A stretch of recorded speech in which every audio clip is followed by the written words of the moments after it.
बिस्मिल्लाहिर्रहमानिर्रहीम, अस्सलाम वालेकुम। आज की खबर है कि पाकिस्तान में ईरान के 400 ट्रक जो ताफ्तान बॉर्डर के थ्रू आ रहे थे उनको पाकिस्तानी हुकूमत ने क्लियरेंस नहीं दी और रोका हुआ है। यहाँ पर यह बताना बहुत जरूरी है कि पाकिस्तान और ईरान के दरमियान में कोई भी फॉर्मल पेमेंट का तरीकाकार मौजूद नहीं है। लोकल करेंसी के अंदर ही पेमेंट्स होती हैं। एतराज ये लगाया गया है कि जब तक मोड ऑफ पेमेंट या पेमेंट कहां से आ रही है, कैसे आ रही है, वो वेरीफाई नहीं होगा सोर्स, तब तक ये ट्रक यहां रुके रहेंगे।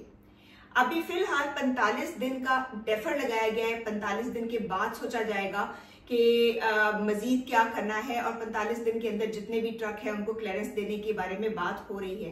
लेकिन यहाँ सोचा ये है कि पाकिस्तान में एक्सपोर्ट आती है ईरान की और जिसमें बहुत सारे महकमे इन्वॉल्व होते हैं। ट्रांसपोर्टेशन का महकमा इन्वॉल्व है, यहाँ पर बिजनेसेस करने वाले जो लोग अशिया भेज रहे हैं, जो रिसीव कर रहे हैं, वो इन्वॉल्व है।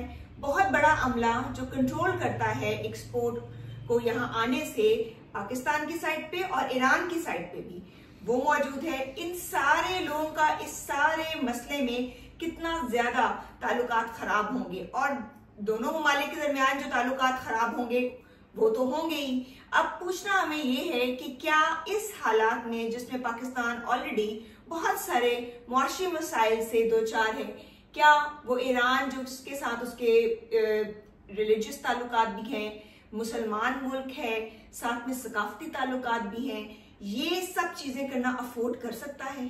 डॉक्टर जुमरत, आपने बजा कहा कि पाकिस्तान की हालत ऐसी है कि जो हमसाया ममालिक हैं जिसना ईरान है, उनसे आप बजाय फैसिलिटेट करने के, तजारत को बढ़ाने के, आपने रोकना शुरू कर दिया है। यही हाल अफगानिस्तान के साथ हुआ है। अफगानिस्तान के साथ भी हाल ही में निहायत ताल्लुकात खराब किए, उनको धमकियां दी गई, उनको हर किस्म का प्रेशराइज किया गया, कई कई दिन बॉर्डर भी बंद रहे और वहां पे भी तजारत रुकी रही। तीसरा, चीन के साथ जो इसहाक डार हैं, जो नायब वजीर आजम भी हैं और वजीर खारजा भी हैं, उन्होंने इतना गलत एक बयान दिया इस्लामाबाद में एक तकरीब में। उन्होंने कहा कि चीन ने हमें यकीन दिलवाया है कि अगर जो टेररिस्ट हैं, अगर चीनी को हलाक करते हैं, चीनी जो कारीगर हैं या मजदूर हैं या काम करने जो भी हैं, तो हम उसको बर्दाश्त करेंगे। जब उन्होंने बात खत्म की तो चीनी सफीर स्टेज पे आ गए और उन्होंने कहा कि ये बात सही नहीं है, हमने कोई यकीन दहानी नहीं करवाई कि हम परवाह नहीं करेंगे अगर हमारे चीनी मारे जाएं। हम एक एक चीनी की जिंदगी हमारे लिए निहायत अहम है और अगर उनकी हलाकतें जारी रहीं और पाकिस्तान के सिक्योरिटी इदारों ने मौसर किरदार ना अदा किया तो फिर हमारे ताल्लुकात पे असर पड़ सकता है। तो आप ये देखिए कि पाकिस्तान की अंदरूनी हालात इस कदर खराब है, यहाँ पे ना कोई नुमाइंदा हुकूमत है, ना कोई यहाँ पे कोई कानून है, ना अदालतें काम कर रही हैं।